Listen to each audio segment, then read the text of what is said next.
Yeah, Ajay, I'm back. Yeah, okay, Sita. So, in the real life data, the data science, you'll be getting the data from mostly from outside world, either in a CSV format or Excel format, or sometimes you need to connect with a database, probably SQL or ODBC, like Yeah, MS SQL Server or probably Oracle database, or sometimes you'll be connecting with the cloud databases, but cloud we are not going now. But we can look at the concept or the framework how we are going to get the data inside the R. That's one of the primary stuff. Okay, and yeah, how can write the output from the R. Okay, okay. so today we will go through some of the concept, like how we can get the data from the CSV file, because Yeah, read. most of the input, like normally if you look at the Gaggle or any of the web competition, they'll be giving Yeah, either CSV format, they're giving in the CSV format only. CSV or TSV. CSV is a comma separated, that's a tab separated. Yeah, I know. Okay, so these are two methods normally they do it. Because most of the files will be around 10 GB or 5 GB or 50 MB or something like that. It will come in the CSV format. They will not give any specialized format, so we need to understand how we can import and CSV format, etc. Yeah, okay. Okay, so to read CSV file or to write into CSV format, we no need to import any libraries within that R. So R consists of a lot of libraries. If you want to do certain functionalities, you need to import library. Library means a pre-defined function written by somebody else. It's a package. It will have a lot of functions. But R has inbuilt functions for reading CSV file and writing CSV files. Okay. Okay. So I gave these brief introductions. What is the CSV means. How can use. Yeah, I know. Okay. So example, probably, let me check, whether I have any CSV files.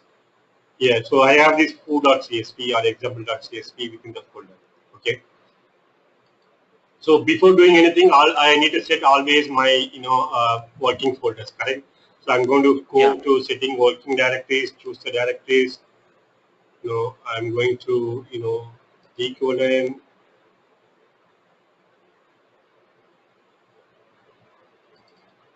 Okay, then I'm going to go to data input and output manipulation. I'm going to select the folder. So my folder is set directory. To verify that one, I can go to files. I can see all the files are present here. Okay, my foo is there, example is there, everything is there. That means I'm the right track.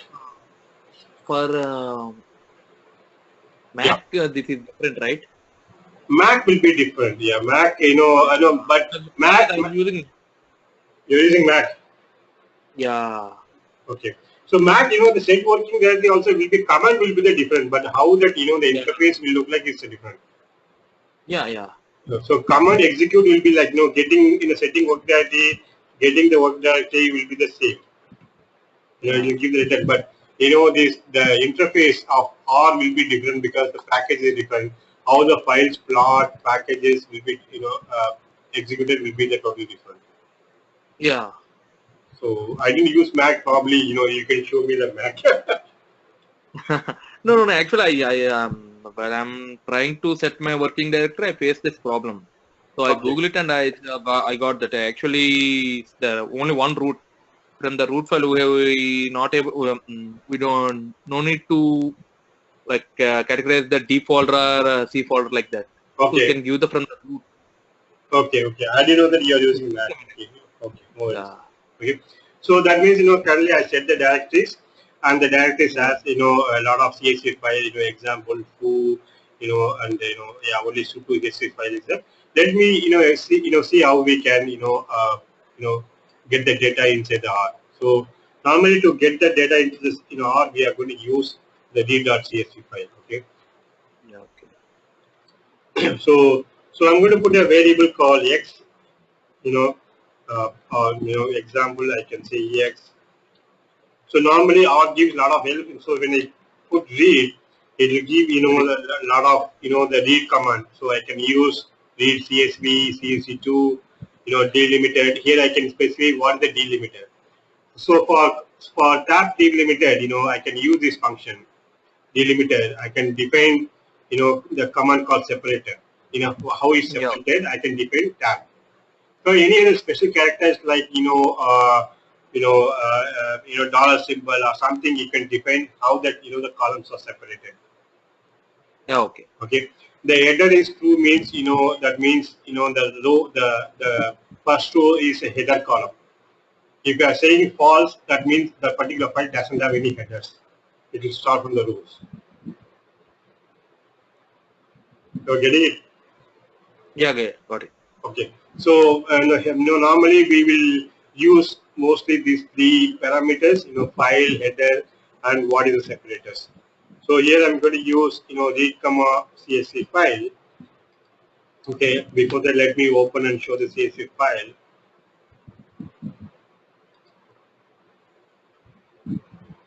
So it has okay. I cannot open the spreadsheets.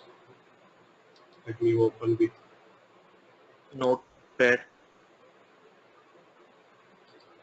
Okay, so this is comma delimited. It has the rows. The first one always has the what do you call the header column, and then we have the values of around 1, 2, 3 rows. Yeah. Okay. So normally it's the I'm going to give the example dot CSV. Yes. So it'll go to the directory and read this particular file and return a data frame. EX is nothing but a data frame. So if you look at I got a data frame. It has 3 variables and 3 columns. Getting it?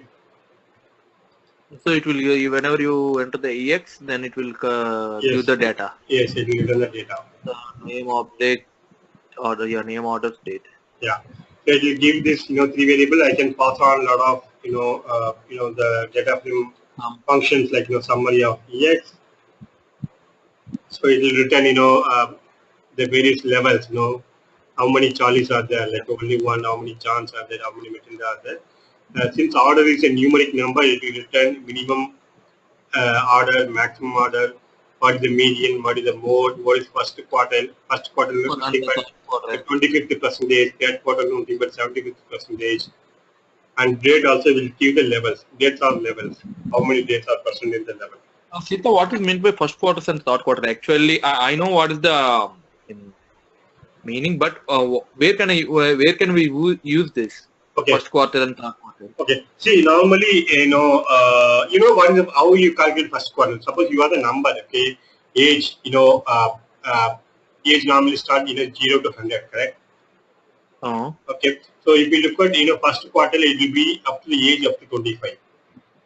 Yeah. Okay. Median or mean nothing but probably age median is 50, and third quarter is nothing but 100. So if you have the data set of probably I assume that you have this order value. Okay, order value ranges from if you put an order, first order will be $10, second order is 50, third order is 100 or something. You have so many orders, correct? Suppose if you want to find out, okay, I want to find out the orders greater than 25th percentage into a separate data set. So you can use the first quartile and third quartile and range there. So you can simply pass on, extract all the databases which has more than first quartile. Okay. So it will return all the values where you have that, more than 2,500 as data of the order value. Okay. Okay. So normally, you will calculate in a separate variable, then you will give the variable. Here it will give automatically. So when you're doing the graph or when you're doing that, look at the data, you can see how the data is, populated in the database. Whether it has more values in the third quartile or it has less more values in the first quartile. Yeah, whenever we see the graphical view, Yes. graphical view of the data. Yeah, graphical view or analyze the data. It will give instantly. It will give your data is look like this. You can do some kind of analysis. Okay, now I got it actually. So when the first quarter is near to the GM XY, when we see in the XY axis, Yes, yes, it should be below the 00 and above the 00, right? So correct, it should be near to the first quarter near to the 00 and third quarter near to far to the. Correct. So normally it will come like this, 0, 10 percentage, Yeah, I got it. 20%, like that it will go on, go up to 100 percentage. So maximum is 100 percentage, minimum is whatever the minimum value is percentage. It may be 0, it may be something else. And it will calculate median, mode, everything based on the value it's there. So if the database has multiple, what numeric or integer value, it will be that minimum and maximum will differ for each and every field. Order field has something else. Okay, got it, Sita. So let me see, what is that in the foo, command.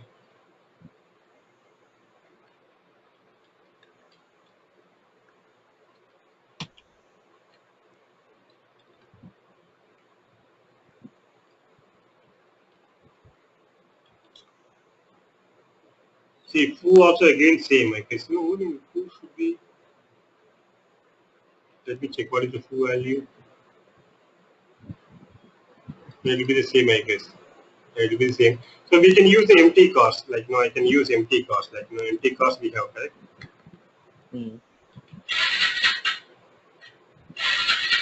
See, you can see that, there are a lot of numerical values, impact and everything. It will give different, median, sector and everything. Like, the gear is, the number of gears is 3 and the maximum gear is 5. What is the medium gear? Then, the radius, weight, in terms of ton, everything is given a numerical, sector. Yeah, got it, Sita. Okay, sure. Okay, good.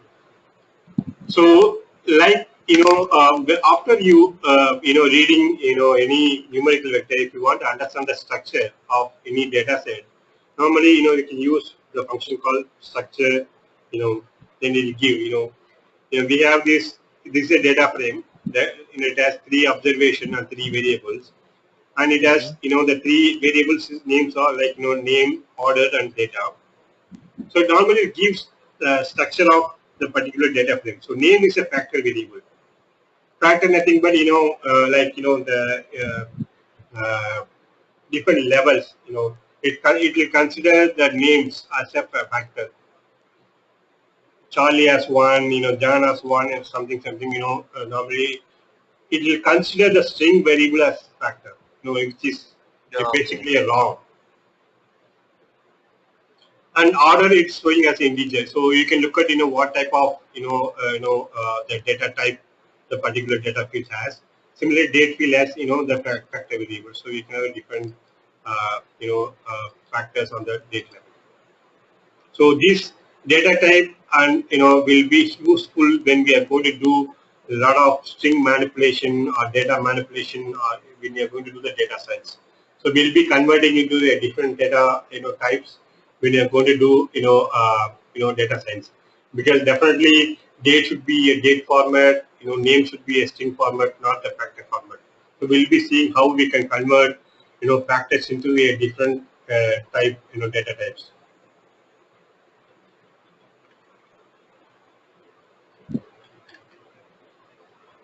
Okay.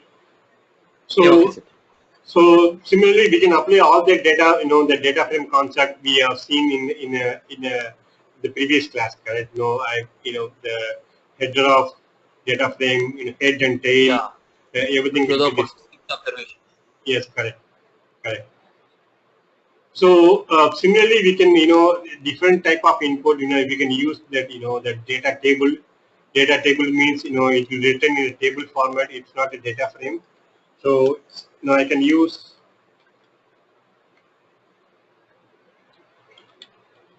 read dot table. I can use table format, same, the example of who I can use.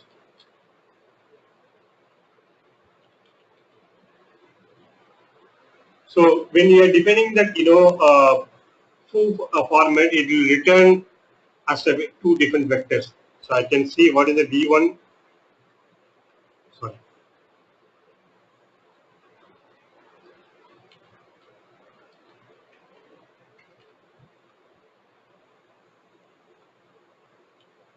So instead of data frame, it will return as a vector. You're getting it? Yeah. So sometimes, if you want to convert or the data field or the file as only vector, you can use the table format. But most of the times you will be using a data frame, not the vectors. Yeah. Okay. So I will send out this information to you, and similarly we can do it in Excel file. But for Excel file we need to install a package. We have a package called Read Excel. So probably you are aware how to install packages and everything, correct? No, actually, I didn't install any package in R actually. Okay. So In the let me find how to install in Mac. So after that, I'll install this package. No. It will be the same. The comments will be the same. Because these are specific to all, not specific to any OS. Okay. Only the reading and the writing will be specific. The UI will be same. But if you look at R, it's a package within the R. So when I say the install package R, the Read Excel has a lot of functions, within the package. I can show the packages, by the function. So for installing any packages, packages can be installed only one time. Okay, you can install multiple times, but if you install one time, that's more than enough. Yeah. It will create certain kind of code within a folder. Okay. Example, if I'm going to install our package, this particular package, you can see this. It's installing in a particular folder called Sitaraman R.win.library. It will install certain DLL files and etc. in this particular folder. You can go and look at, when you're installing, you can go and look at a separate folder for this Read Excel. Yeah, Seta, can you tell me the command once? Let me try in my machine. Just install. Say if you say install, it automatically comes with the the help function. Yeah, install dot package. Yeah, packages. Yeah. Okay, then within the codes, when you're installing, you have to go within the codes. Okay, I'm going to give read.excel. Read.excel. Yeah. So the package name can be anything. So if you look at here, these are the packages I have installed. So it has different names. You can see, correct? It's saying that the package read.excel is not available. Can you share with me? Yeah.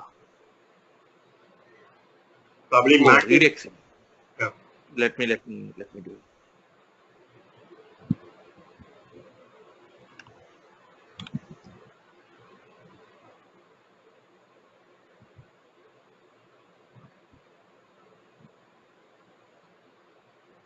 Yeah, I'll share my screen, then you can help me. Let me stop my sharing. Yeah. Yeah.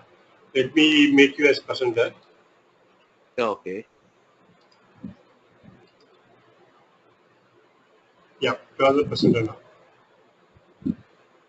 Yeah, did you see my screen now? Yeah, it's saying downloaded. The downloaded package is in a particular folder. Yeah, so how can I install this one? No, you are already installed. Yours is installed because it's saying downloaded this first folder and your package is in the particular folder. So if you want to use that, that then I need to use a command because this one is installing that particular package in your computer. You are not loaded that package into your memory now. Now you need to do it into the memory or the particular session. For that we have to use library, then give read.excel. That means I'm going to use this particular package in the particular session. So whenever you close your R command, you need to execute this one library read.xl if you want to go, if you are going to use any packages. Okay. Okay, that means it will be loaded into your memory so that you can reference this particular package. Yeah. Okay. Okay, one is installing, that will install into your hard disk. That's it. That's install packages. Okay. Whereas library packages will load the package into your memory so that you can use within a particular system. Sorry. Okay, so that means I have Yeah. load. Okay, let me show my screen. So that Yeah. means Yeah. you got it, correct? You are able to see now, correct? Hmm. So when you use library, that means the package is loaded into your memory. Yeah. Okay. Okay. So if you want to see that all the packages, you can see in the packages folder, like you can see all the packages which has been installed. Like we installed something called read.xls. So this one we have currently using it now. We have loaded, correct? Yeah. So it's reading the cell. So so far I have installed this many packages into my computer. You can see all the packages here. Yeah. Okay.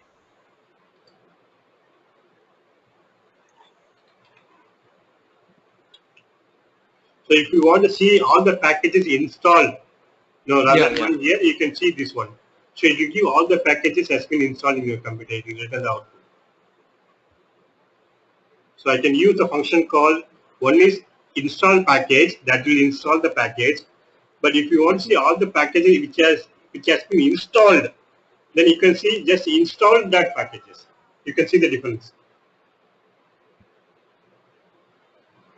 You're getting it? I got. I get it. I got Okay. it. Okay. So this is for installing the package. What I'm going to see how we can work on the Excel files. It's very similar to what we did in the CSV file. I can just read a file, like I can use a simple command, like I can use, like let me show. I have these files where we have something called sample output data XLS files. Okay, so it has some sample sales data. So I can use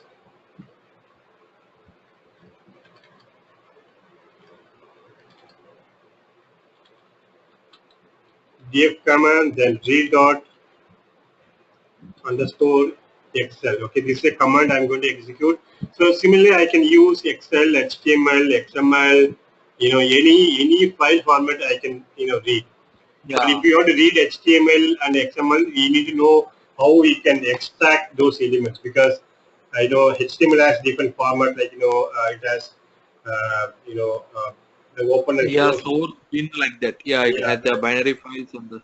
yeah. So it is a different format. Whereas I can use read.xls, then I can show the path. Path can be a current folder, or any other folders. Just I'm going to use you know the file name directly.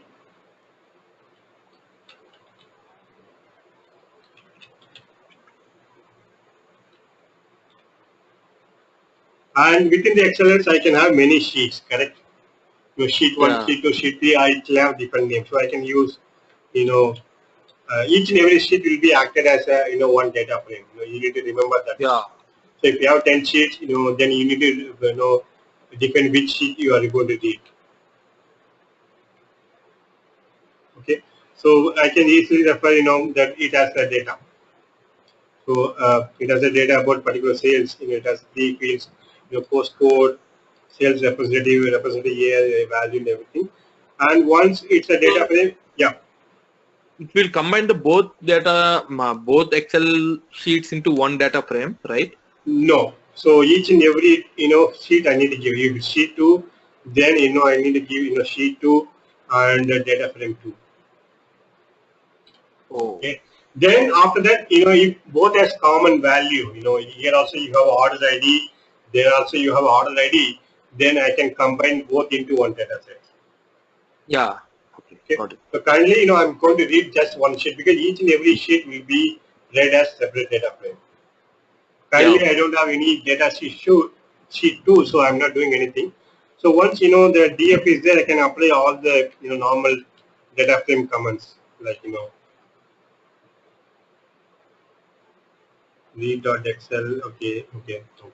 I need to give this summary. So it will give all these values, medium mode, how many, what is the class of the particular field, it's a character, mode is character, everything will be written.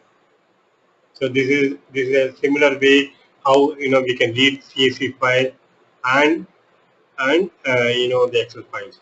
So primarily we are going to use in the class or even any kind of project we'll be using these files, like Kaggle or anything. But in some Okay. cases, you need to use, a RDBMS. Currently, I don't have any RDBMS installed in my, tool because every RDBMS comes with a license or something like that. And second, this RDBMS, occupies a lot of memory in the computer because if we want to run SQL Server or MS SQL, it occupies at least 4 GB of RAM, which I don't want to do it. Okay. But I can show the common, the framework how we are going to execute. Each and every RDB must come with a package, so if you want to use a ODBC, you can use ODBC package. Similarly, we have package for MySQL or Oracle or Hadoop. There are many packages comes. So just you can install the package. Similar way what we did for Excel. So you can install package called RODBC. Then just load the library. Okay. Then Okay. you can connect to the database using you will have if you RDBC you will have the database name, then username password you can connect to the database. Then you can execute this query is very simple, like you can pass on select statement, normal select statement from the table and pass on that the connection name. Very simple, if I install RDBMS I can show, but it's a very simple, like very straightforward. If you look at the code, I can install the packages. I don't know any database install, so I cannot show the live example. But I can install the package called That's ROD. fine. No, that's fine with actually. Yeah, but you can install probably MySQL, which is coming as a free version. You can install and do it for your own computer, but make sure that you have at least 8 GB of RAM. Sometime machine hangs. Yeah. Okay. But it will occupy so much memory, hard drive, right? Hard drive it will be less, but R when we are working on R, all the data frames are loaded into your memory. Suppose if your CSV file or Excel file is 1 GB, when you're importing the data into your R session, so it will occupy the 1 GB of data sets. So so if you are having only 4 GB of RAM, 1 GB will be loaded, used for this particular data frame. So 1 GB only allocated for the R. Yeah. So no, not only for R. So you have 4 GB of RAM, and the 1 GB occupied by the particular data frame. That means only the rest of 3 GB will be used for any calculation or any kind of machine learning algorithms. Okay. So that means it will slow up your machine like anything.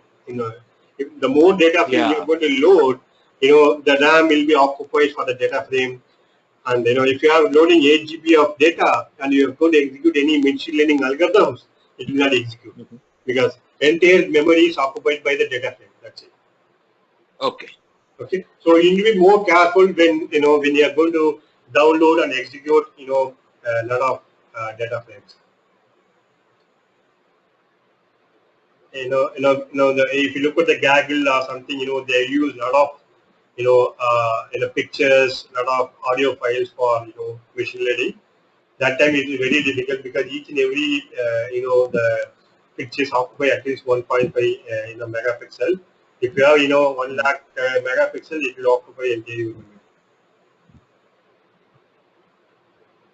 So probably you can download only sample set. Probably You can choose only the first 100 rows or 200 rows, and you can do it. Okay. Okay.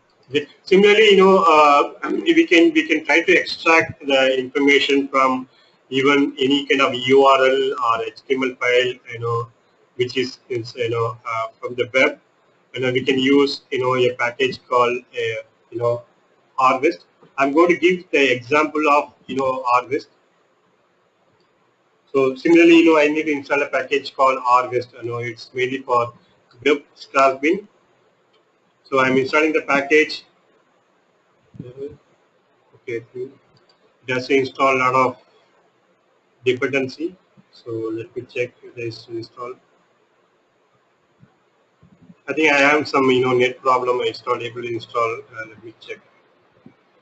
It's working on. Let's see. Yeah. So the package is successfully installed now. Harvest. Yeah, I'll have to load it now. Yeah, I need to load it now. So loading will be the library, then Harvest. So it will load all the packages here. Then I can use this package come with a demo application because it's a very good package. It gives how can use.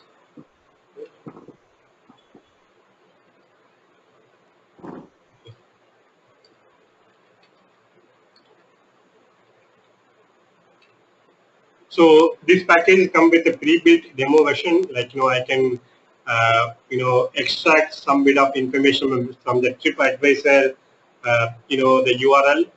Similarly, I can extract from the United. There is a United, which United Airlines, which has a lot of mileage data, and I can use Zilla, which is housing information it gives. So let me show that one example of how we can extract from United data website. You can use any website.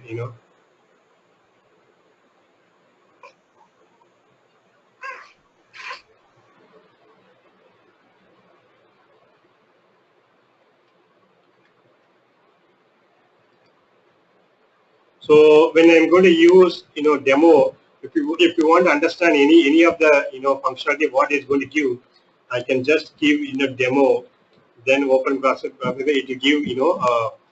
give the details about the particular function. Okay, so I need to give demo,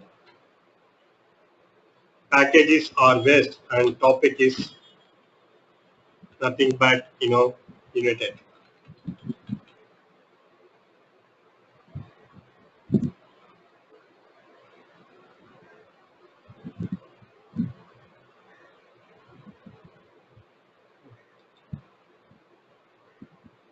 I think we need to check.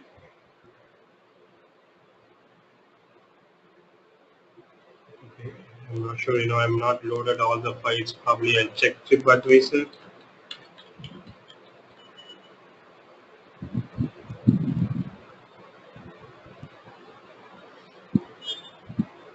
Okay. But when I'm doing this kind of function, it loads, the values here. Like if you look at TripAdvisor, it loads some bit of data frames. I have some issues, some with my R installation. I'll check it out. Because there are certain packages I need to install here. Because all these apparatus is basically coming from different package.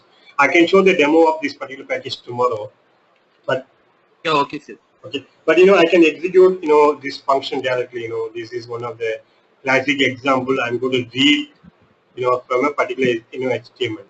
This is one of the website. Okay. So these websites, we are trying to import certain information from IMDb. IMDb is nothing but a website stores about all the movies related information. How the movie look like, who are the characters, how many length and etc. It will show that information about the movies.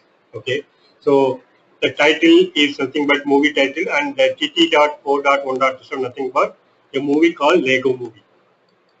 Okay. So if I go there, No. if I go to the website, let me go to the website.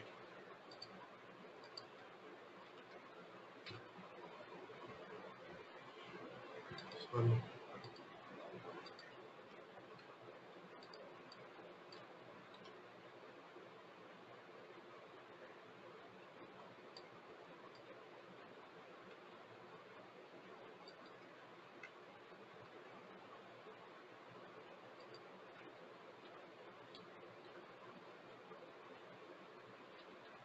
Okay, normally the website will be like that only, correct?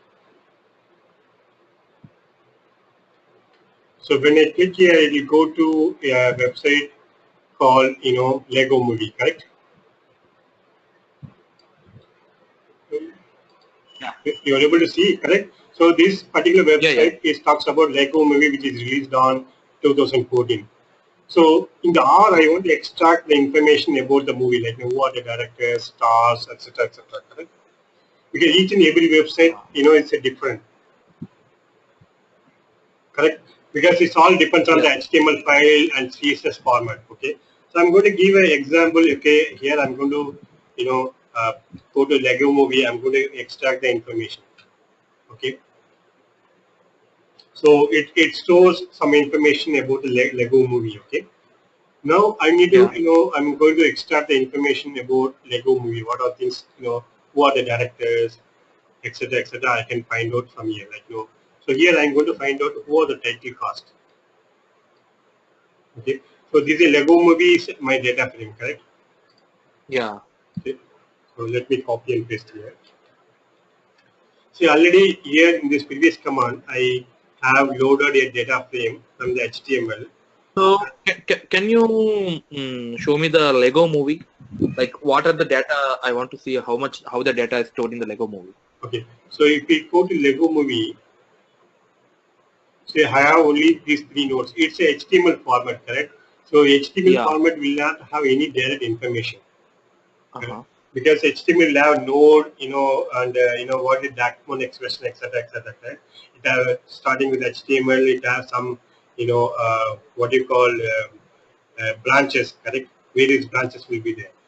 I can define a branch called directors. I can load the, all the directors. Yeah. See, like whom maybe. See, these are like different, elements within the HTML, correct? Directors is a Yeah. different element, writers will be different element, the title will be different element, okay? So if you want to extract any information from HTML, you should know, how that, the particular website is created, correct? It's more like a text, Yeah. correct? Text file or semi-structured data.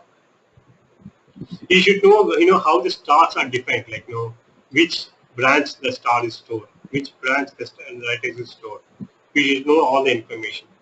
So if you know the HTML, then it's very easy. Otherwise, very difficult to find out where exactly, the directory is stored, lattice is stored. It's all like semi-structured data. Agree? Correct? Because normally that's where you define the HTML or CSS file, correct? It requires a special Yeah. programming knowledge. Okay. So here I'm going to execute a command. Okay. So Lego movie is a data frame. Okay. This is called piping operator. This, I'm going to explain this piping operator, in the next class when you're going to talk Yeah. Okay. about, the data manipulation. But here I'm just showing it the piping class. So I'm going to pass this Lego movie into a function called HTML nodes. It will extract all the HTML node called title cast. So title cast is nothing but, I'm talking about, the stars. The stars nothing but a Yeah. title cast in the HTML file. So it will extract the node called title cast and it will print it later on here.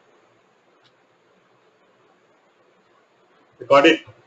Now it will Got show it. all this, the title cast, who are the people acted in the movie. You can see this, Will Ferrell, Chris Pratt, everything is defined here.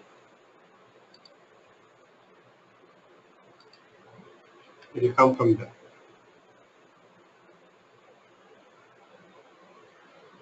See here, this is the title.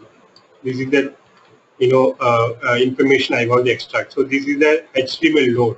So in this HTML file, this is defined as a title cast.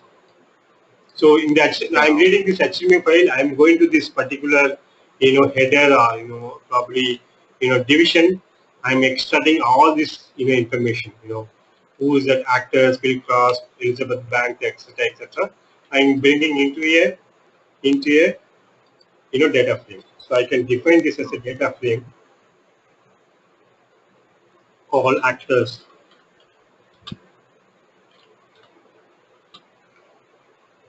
And I can see actors. Got it? Yeah, got it. Okay, so this way we can get all the information about the particular HTML or CSS file. Only thing you should know, because here I'm giving the title class, because the title class is a variable within the HTML file which will store the information about actors, this particular place. Correct. Similarly, I can bring the storyline if I know what is the variable the storyline is stored. I can bring the storyline, etc. So I can read all the information from any website into the R. This is a classic example which I showed to you. So if you look at in the real life, sometimes you want to get the information like a website like TripAdvisor or something which will have a lot of information about the hotels. Like the hotel will be a static information. Only comments will be changing information. If you want to know about the particular hotel, you can connect to makemytrip.com. If you know how the MakeMyTrip is formed, you can get all the information about makemytrip.com. Which are the airlines, what are the various airlines, the starting time, ending time into all. Classic examples United. Got it? Got it. Okay, so so far we covered in the data input structure. We covered how to read from CSV file. We know how to read from a web URL like HTML file or any other XML file. We can read similarly. We know how to read from the Excel file. Only thing we didn't look at is how to connect from database. But we know how to connect because we have the framework. I can pass on the information. You can install any MySQL database or MariaDB or SQL Server, and you can connect and get the information from any database into R session. Yeah. So one single R session you can connect to XML, you can connect to